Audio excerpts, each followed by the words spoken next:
오늘 말씀은 출애굽기 25장 23절부터 30절까지입니다. 구약 120쪽에 있습니다.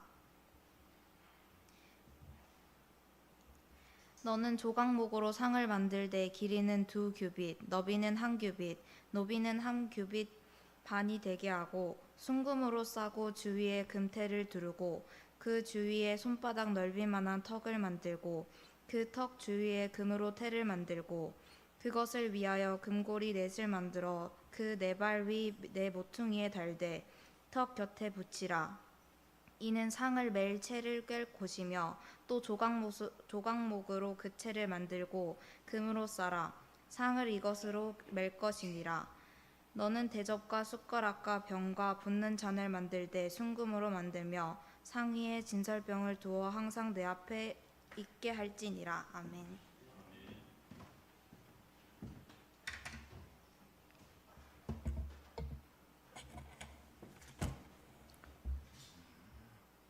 감사합니다. 예전에는 TV에서 이제 가족들이 밥상에 둘러앉아서 함께 식사를 하며 이야기하는 장면들을 심심찮게 우리가 볼 수 있었습니다.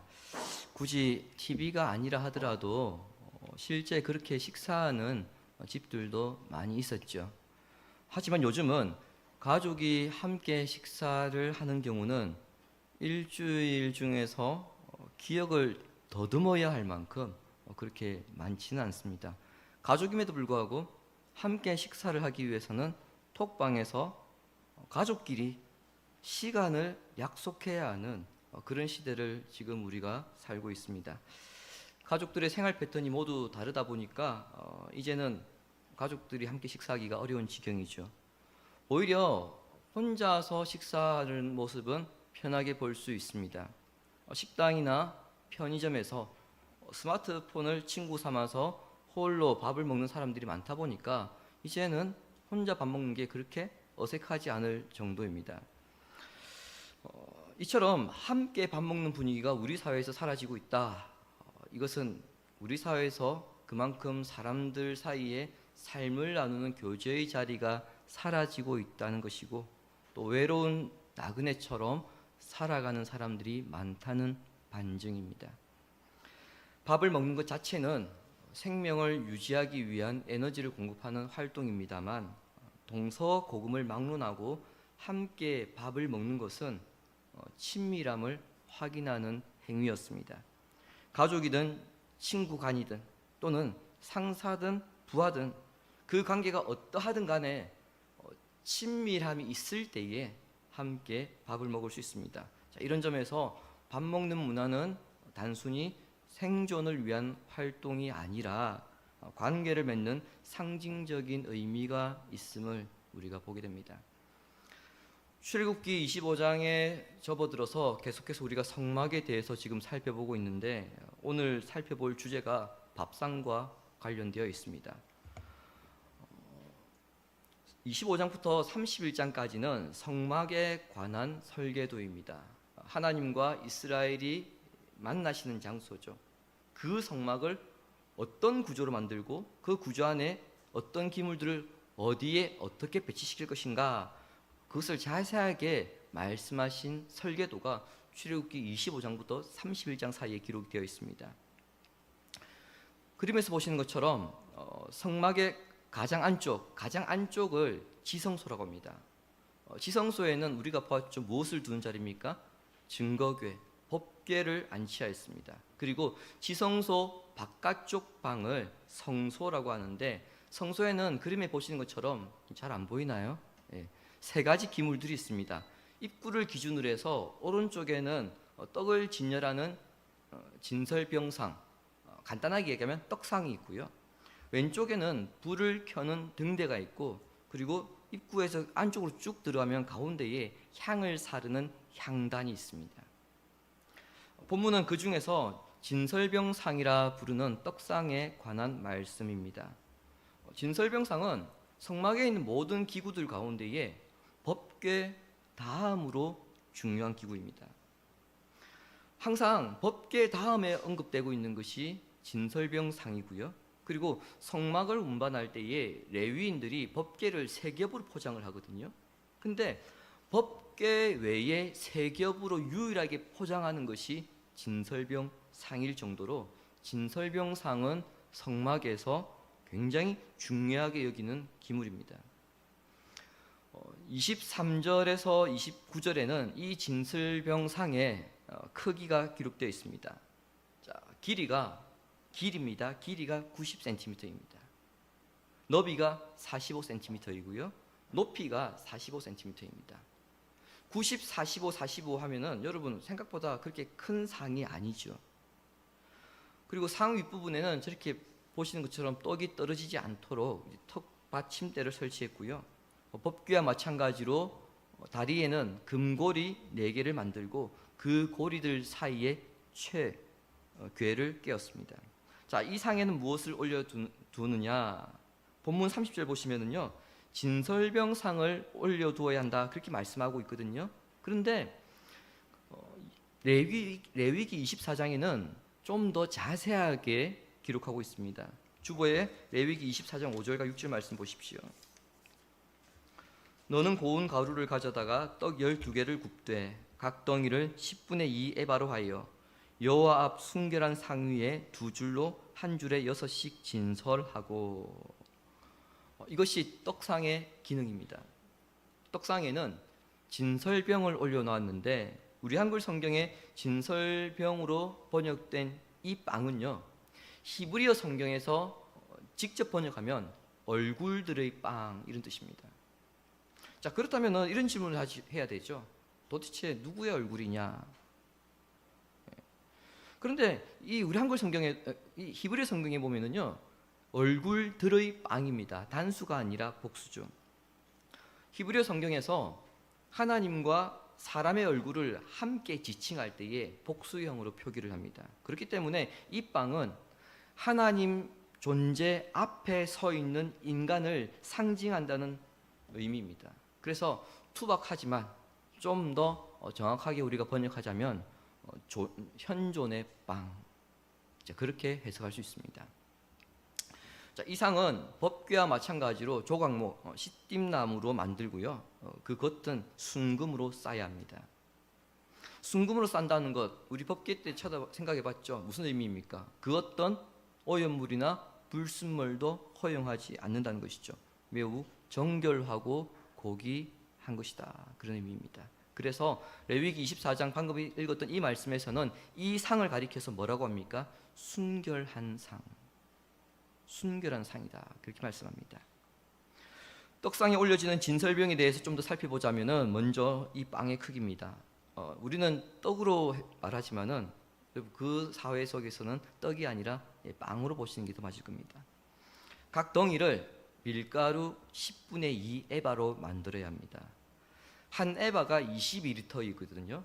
그러면 10분의 2 에바는 4.4리터 정도 되는 밀가루를 가지고 빵 한 개를 만들어야 됩니다. 이 정도가 어느 정도 양인지 생각이 좀 추정이 안 되실 텐데, 이스라엘 사람들이 하늘에서 내려주시는 그 만나를 먹었거든요. 근데 여러분, 그 광야에서 매일 먹었던 만나의 양이 1인당 10분의 1 에바였습니다.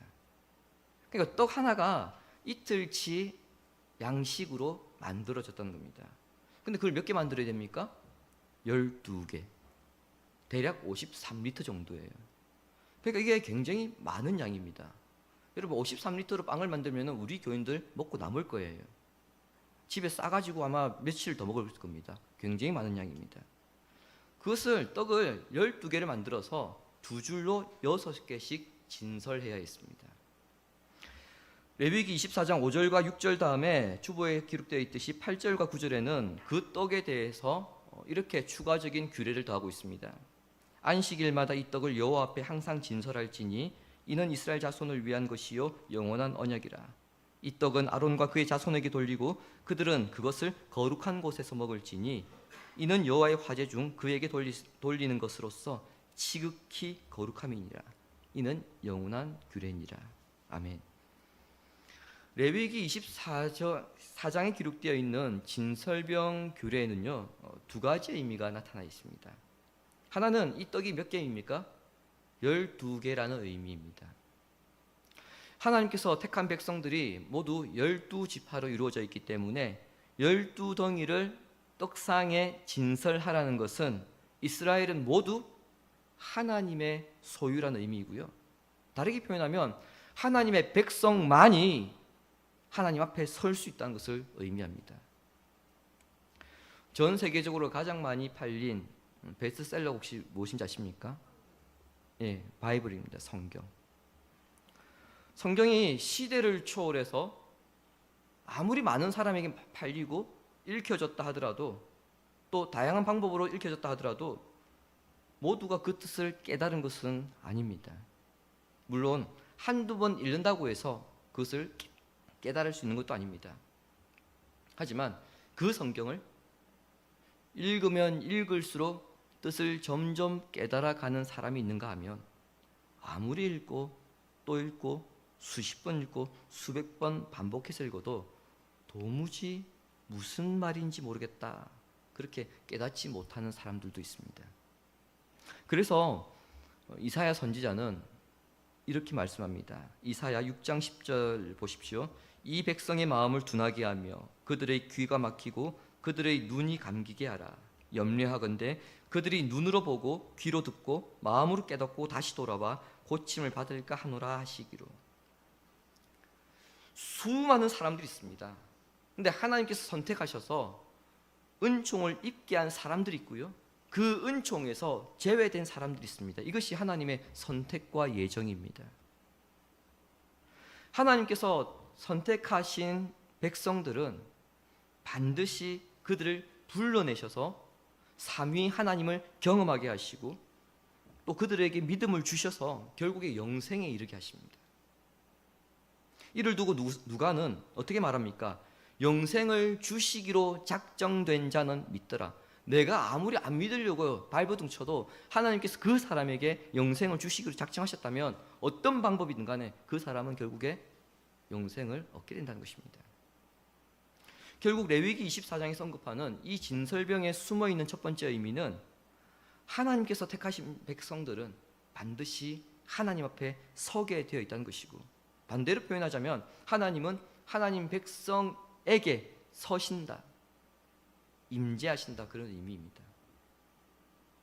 두 번째 의미는 그 떡이 가리키는 의미입니다. 성막이 예수 그리스도를 상징하는 것이죠. 따라서 성막 안에 있는 성소 역시 그리스도를 상징하고요, 그 성소 안에 있는 기물들도 그리스도를 상징합니다. 그것을 두고 우리는 오늘 본문에 등장하는 진설병, 이 떡을 생각해야 합니다. 진설병은 매 안식일마다 교체를 해야 됩니다. 근데 그 양이 상당합니다. 제가 아까 앞서 말씀드렸죠. 그 진설되는 빵 12개의 양은, 한 개의 양, 12개의 양은 한 사람이 24일 동안 먹을 수 있는 양입니다. 이 대목에서 이 빵이 그리스도를 상징한다는 의미가 더욱 분명하게, 명확하게 드러납니다. 이 떡의 재료에 대해서 레위기 25장에서는 어떻게 말씀하고 있었습니까? 25장 5절에 고운 가루입니다. 도대체 이 고운 가루는 뭘까요? 그런데 이 고운 가루로 번역된 히브리어 단어가 출애굽기 29장에 보시면은요, 밀가루로 그렇게 번역되어 있습니다. 자, 그러면은 이 가루는 밀가루임을 우리가 유추할 수 있겠죠. 이스라엘은 시내산에서 1년간 체류합니다. 그곳에서 하나님과 언약을 맺고, 그리고 하나님께 주신 그 설계도에 따라서 성막을 제작해 나갑니다. 그리고 1년이 지난 후에 이스라엘은 이제 가나안까지 진군을 하게 되는데, 우리가 잘 아는 대로 39년간 광야에서 표류하게 됩니다. 문제는 이스라엘이 이 시내산을 출발해서 가나안에 들어가기까지 그 39년간 농사를 지을 수 없다는 점이죠. 계속 또 돌아다녔으니까. 도대체 이 많은 밀들을 그들은 어디서 구할 수 있었을까요? 생각해 보신 적 있으십니까? 대략 53리터나 되는 밀가루를 7일마다 39년간 어디서 구했을까요? 이 답은 만나를 통해서 찾을 수 있습니다. 급히 출애굽한 이스라엘이 가나안 광야에서 먹을 것이 떨어졌습니다. 그때 그들은 생존에 직면하게 되죠. 그 상황에서 그들이 먹었던 게 무엇입니까? 하늘에서 내려온 만나였습니다. 이 만나가 일부 성경을 폄하하는 자들은 자연현상이다 그렇게 치부하는 사람들도 있는데, 이 만나는 자연현상이 결코 아니죠. 그 증거가 무엇입니까? 평일에 거두고 남은 것은 다음날 썩었거든요. 근데 안식일 전날 거두고 남은 것은 그 다음날이 되어도 썩지 않았습니다. 그리고 안식일 전날에는 평일에 내렸던 것보다 2배가 내렸죠. 안식일은 내리지 않았습니다.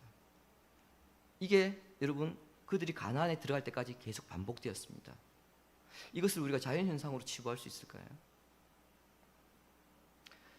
하늘에서 하나님께서 친히 내려주신 것이 아니라면 이렇게 내리기는 불가능하죠. 광야에서 이스라엘에게 만나가 내리지 않았다면 그들은 생존할 수 없었습니다. 자, 이런 점에서 만나는 이스라엘 백성들에게 너희는 하늘에서 내려주시는 양식으로 살아가야 하는 존재들이다, 그것을 가르치는 방편이었습니다. 밀가루 역시 동일합니다. 여러분, 제가 말씀드렸죠. 이 밀가루 어디서 구할까요? 광야에서 7일마다 그 많은 양을 39년간 구할 수 있는 것이 아닙니다. 인간의 수고와 노력, 능력이 전혀 통하지 않는 곳이 광야입니다. 그곳에서 하나님께서 채워주셔야만 이 규례를 지킬 수 있는 것입니다. 결국 하나님의 명령은 내가 지키고 싶다고 지킬 수 있는 것이 아니라 하나님께서 지키게 해주셔야 우리가 지킬 수 있음을 알 수 있죠. 자, 이렇게 만나와 밀가루는 인간의 생존을 위해서, 그리고 하나님의 명령을 지키며 살아가는 데 있어서 절대적인 필요한 요소이긴 하지만 그것은 한계가 있습니다. 일시적인 생명 연장에 도움을 주죠. 그것을 먹음으로써. 하지만 영원한 생명을 가져다 주는 것은 아니라는 점입니다. 사망에 처한 사람을 생명으로 이끌기 위해서는 그에 합당한 양식이 필요합니다. 그래서 예수님은 이렇게 말씀하셨습니다. 요한복음 6장 35절 말씀을 같이 읽습니다. 예수께서 이르시되 나는 생명의 떡이니 내게 오는 자는 목마르지 아니하리라. 아멘. 영원한 생명을 얻기 위해서는 영원한 양식을 먹어야 하는데 그 양식이 예수님이라는 것입니다. 그게 조금 전 읽었던 요한복음 6장 35절 말씀입니다. 예수님은 이 말씀을 하실 때에 성소에 비치된 그 떡상에 진설병을 염두하신 것입니다. 자, 이러한 진설병을 만들 때에는 2가지를 주의해야 합니다. 하나는 고운 가루여야 합니다. 조금 전에 제가 이 가루가 뭔지를 말씀드렸습니다. 밀이겠죠. 밀가루니까 밀이겠죠. 그러면 통밀로는 빵을 만들 수 있습니까? 불가능합니다. 밀이 빻아져서 가루가 되어야 비로소 빵을 만들 수 있습니다. 그렇게 또 만들어져야 이 성소의 그 떡상에 올려질 수 있습니다. 진설병상이 그리스도를 상징한다고 할 때에 통밀이 고운 가루가 된다는 것, 결국 그리스도의 고난과 희생을 의미합니다. 우리의 구주이신 그리스도는 극심한 고난에 빠져서 가루가 되었고요. 그리고 불에 구워지듯 희생을 치름으로써, 즉 자신을 화목 제사로 드림으로써 죄로부터 인간을 구원하셨습니다. 그러니까 그분의 희생과 고난이 없었다면 우리는 생명의 구원을 얻을 수 없다는 말이 됩니다. 또 한 가지, 진설병을 만들 때에는 누룩을 넣어서는 안 됩니다. 빵을 만들 때 누룩을 넣게 되면, 혹시 여성분들은 잘 아시죠? 남자분들은 잘 모를 텐데, 반죽을 할 때 누룩을 넣으면 어떻게 됩니까? 빵이 부드러워지죠. 그리고 맛은 더 고소해집니다. 자, 그러니까 누룩을 넣지 않으면 부풀지 않습니다. 반죽이 부드럽지 않습니다. 모양이 예쁘지 않을 뿐더러 맛은요, 그냥 밀가루 맛입니다. 당연히 빵을 만든다면 누룩을 넣어야 하겠지만 그럼에도 누룩을 넣으면 안 되고 오직 고운 가루, 물 이거면 충분하다는 겁니다. 영원한 생명도 마찬가지입니다. 우리가 구원을 얻기 위해서 어떻게 해야 되는가? 이런 부차적인 이런 설명들을 다 갖다 붙입니다만 영생에는 오직 예수 그리스도면 충분합니다. 이것은 영생에 관한 유일한 법칙이고 단순한 원리입니다. 그러나 정작 우리 신앙생활에는 이러한 단순한 원리보다는 화려함과 복잡함을 더 중요하게 여기는 것으로 그런 경향이 있죠. 오직 생명의 떡이신 예수 그리스도를 중심으로 모여서 서로 말씀을 먹고 교제하고 예배하는 것으로 사실 신앙생활은 충분합니다. 하지만 오늘날은 어떻습니까? 이런 것만으로 안 된다는 거예요. 모든 예배나 봉사들을 감정 위주, 어떻게 하면 사람의 감정을 불러일으킬 것인가? 어떻게 하면 일을 많이 시키게 할 것인가? 그것을 강조하는데 여러분 이러한 행위들은 신앙을 변질시키는 행위입니다. 하나님의 말씀을 듣고 공부하는 것에 중점을 두기보다 감정적으로 크게 찬양하도록 또는 기도하거나 그렇게 유도하거나 교회를 일이나 봉사, 친교, 행사 중심으로 이끌어가고 있는 것이 안타깝지만 작금의 우리 한국교회의 현실입니다. 그러면서 이렇게 위안합니다. 이 땅에 문제없는 교회는 없다. 이렇게 스스로 위로하기도 하고 또는 정말 제대로 된 교회가 없구나 이렇게 회의감을 가지기도 합니다. 내가 이렇게 신앙생활하는 게 무슨 의미가 있나. 자, 이런 현실은요, 말씀을 진설병이라고 할 때에 진설병 외에 갖가지 양념을 버무려진 음식을 즐기는 것과 같은 겁니다. 성경은 분명 그 진설병만으로 충분하다고 말씀하는데 우리는 이것은 싱거우니까 저희는 양념을 치겠습니다. 체다가루를 치겠습니다. 저희는 꿀을 발라 먹어야 되겠습니다. 그렇게 계속해서 덧붙여 간다는 겁니다. 정작 절대적으로 순수하게 한 가지만 먹어야 할 생명의 말씀은 저쪽으로 치워버렸기 때문에 그것을 맛보려 하지 않는 것이죠. 성도들의 모임은 무엇보다 예배와 헌신 그리고 그리스도의 연합이 선행되어야 합니다. 다른 것들은 그 부차적인 거예요. 더욱이 예수님께서 광야에서 40일간 금식하시면서 마귀에게 시험 받으셨을 때에 그 첫 번째 질문이 뭐였습니까? 배고프지 않냐? 배고플 텐데 당신의 능력이라면 이 돌을 떡으로 만들어 먹으면 되지 않냐? 그랬을 때 우리 주님이 하신 말씀 여러분 기억하십니까? 사람이 떡으로만 살 것이 아니라 하나님의 입에서 나오는 모든 말씀으로 살 것이니라. 예수님이 생명의 떡이라는 것을 상징하는 것이 진설병이라고 할 때에 성도는 신앙생활에 부차적인 것들을 중요하게 여겨서는 안 됩니다. 좀 초라해 보일 수 있습니다.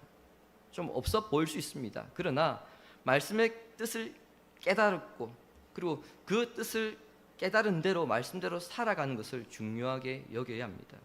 그것이 그리스도의 삶을 사는 방편입니다. 진설병에서 한 가지 더 살펴봐야 될 것은 안식일마다 이 진설병을 교체해야 되거든요. 그러면은 이전에 일주일 동안 비치했던 이 진설병은 어떻게 처리해야 되는가? 그 규례입니다. 제사장들은 새로 만든 진설병 12개를 가지고 들어갑니다. 그러면은 기존에 있는 진설병과 교체를 해야 되겠죠. 그럼 그것을 어떻게 처리하느냐? 레위기 24장 9절에 보시면은 거룩한 곳에서 성소에서 제사장들이 먹었습니다. 자, 그렇다면 우리는 이런 생각을 해봐야 됩니다. 머릿속에서 여러분 한번 떠올려 보십시오. 제사장들은 이 빵을 어떻게 먹었을까요? 먼저 진설병을 먹을 때마다 그들은 허리를 숙여야 했습니다. 이유는요, 높이가 45cm밖에 되지 않았기 때문에. 허리를 숙이지 않고서는 그 빵을 집을 수 없습니다. 정말 유능한 사람이면 가능하겠지만 그러나 유연하다 하더라도 허리는 숙여야 됩니다. 이것은 하나님 말씀 앞에서 겸손해야 함을 의미합니다. 말씀을 읽고 들을 때 여러분 많은 생각이 들 겁니다. 때로는 그 말씀이 나의 상황과 너무 맞지 않기 때문에 재해석하는 과정에서 그 말씀의 의미가 아닌 다른 방법을 찾으려고 다르게 해석하려고 노력할 수도 있습니다. 그러나 먼저 그 말씀이 나에게 주시는 말씀인 줄 깨닫고 그 말씀대로 살기 위해서 내가 내려놓아야 할 것, 내가 붙잡아야 할 것이 무엇인가, 그것을 생각해야 한다는 것입니다. 다음으로 진설병을 먹을 때 제사장들은 서서 먹어야 했습니다. 이유는 간단합니다. 성소에는 의자가 비치되어 있지 않기 때문입니다. 이것은 하나님의 집은 가만히 앉아서 즐기는 곳이 아니라 예배하며 일하고 봉사하는 곳임을 가리킵니다. 성소에서는 제사장들이 해야 할 일만이 남아 있었습니다. 그래서 그들은 그 주님께서 주시는 그 빵을 먹으면서 언제나 주님께서 명령하실 때에 일할 수 있는 그 준비들을 하고 있었던 것입니다. 이것은 이스라엘 백성들이 유월절 전날 밤 출애굽할 때 그 상황을 떠올려 보시면 이해할 수 있습니다. 유월절 밤에 이스라엘은 신발을 신고 허리띠를 졸라매고 그리고 손에 지팡이를 든 채 유월절 어린 양을 급히 먹었습니다. 그들은 언제든 애굽을 떠날 준비를 하고 있었습니다. 그 먹는 순간에 때가 되어서 모세가 출발하면은 그들은 그 먹던 것을 내려놓고 떠날 준비를 한 채 먹었던 겁니다. 제사장도 마찬가지입니다. 언제 어느 순간 하나님께서 성막을 옮겨라 그렇게 명령하실지 모릅니다. 그래서 제사장들은 그 명령이 떨어지면 즉각 떠날 수 있는 준비를 해야만 했습니다. 그러므로 그들은 성소에서 진설병을 먹을 때에도 하나님 앞에서 서서 먹어야 했던 것입니다. 주님이 사랑하신 교우 여러분, 주님이 세우신 사도 베드로는 이 시대의 성도를 향해서, 우리도 포함되겠죠, 거룩한 제사장이라고 하였습니다. 택하신 족속이고 왕같은 제사장이라고 했습니다. 그래서 우리가 제사장이라고 한다면 우리가 살아가는 그 장소가 성소이고요, 하나님께서 성령께서 우리와 함께 하시기 때문에 우리가 살아가는 그 자리가 지성소입니다. 그래서 여러분, 학생들은 학교가 그 책상이 여러분들이 지성소입니다. 직장인들은 여러분들이 그 일터가 지성소입니다. 왜요? 성령께서 여러분과 함께 하시기 때문에. 주부들은 가정이 지성소입니다. 따라서 우리는 제사장이기 때문에 어느 곳에 있든지 하나님을 예배해야 하는 소명을 가지고 있습니다. 따라서 여기에서 일어나라 그러한 주님의 명령이 떨어진다면 우리는 언제든 떠날 수 있도록 준비하는 것, 그것이 이 시대의 제사장으로서 우리가 갖추어야 될 자세입니다. 목사에게 3가지 준비를 하라고 합니다. 설교 준비, 이사갈 준비, 죽을 준비를 하라. 선배 목사님들이 후배들에게, 또 신학교 들어가면 교수님들이 학생들에게 귀에 못이 박히도록 하시는 말씀입니다. 언제 설교에 대해 기회가 생길지 모르니까 항상 스페어로 설교 준비를 해놓고, 언제 목회지를 사임을 하고 이동해야 될지 모르니까 이사갈 준비를 하고, 언제 신앙의 핍박을 받아서 순교를 당할지 모르니까 죽을 준비하라는 겁니다. 이게 우스갯소리로 들리지만은 그 뜻을 알고 나면은 이게 참 우픈 그런 가르침이죠. 마찬가지로 이 시대의 제사장들인 우리 성도들 역시 하나님을 위해서 언제든 떠날 준비, 그리고 언제든 일할 준비가 되어 있어야 합니다. 구약의 제사장들은 성소에서 그 진설병을 먹으며 하나님의 일을 했듯이 우리는 그 떡상의 실체이신 주님의 말씀과 주님이 베푸시는 그 만찬, 성찬이겠죠, 그 예식에 참여하면서 그리스도께서 명하신 일들을 우리는 준비해야 되고 또 행하신 일들을 해나가야 합니다. 생명의 떡이신 예수 그리스도는 언젠가 다시 우리에게 오실 것입니다. 그때까지 우리는 주님께서 기록해 놓으신 그 말씀과 그리고 주님께서 베푸신 그 만찬을 먹으면서 우리가 성도로서 해야 될 일들을 부지런히 해 나가야 됩니다. 때가 되면은 우리 주님께서 오셔서 너 그동안 뭐 했냐 물으실 겁니다. 너 그동안 무슨 준비를 하고 살았고 무엇을 했느냐 결산하실 것입니다. 그날에 지금까지 우리가 했던 일에 대해서 숨김없이 주님 앞에 고할 날이 반드시 옵니다. 우리가 기억해야 할 것은 제사장들은 그 성소에서 주어지는 진설병을 먹고 살아야 했듯이 우리도 생명의 떡을 먹고 살아야 한다는 것입니다. 말씀과 주님의 만찬을 통해서 먼저 하나님께서 우리를 돌보신다. 이 사실을 기억하시고 주님의 일을 하도록 부름받은 사람들이 바로 이 시대의 제사장들인 우리다. 이 사실을 깨달으시기 바랍니다. 그래야 해서 주님 앞에 결산해야 하는 그날에 고할 것이 없어서 부끄러워하는 그런 심판의 날을 우리가 당하지 않고 그런 부끄러움을 당하지 않도록 하나님 나라의 일을 위해서 늘 헌신하고 준비되어 있는 삶을 살아가는 성도가 되시기를 성부와 성자와 성령의 이름으로 축원합니다. 아멘. 하나님 앞에서 참된 예배자의 사명을 감당하는 이 시대의 제사장으로 살아가기를 결단하면서 우리 찬송하고 기도하겠습니다.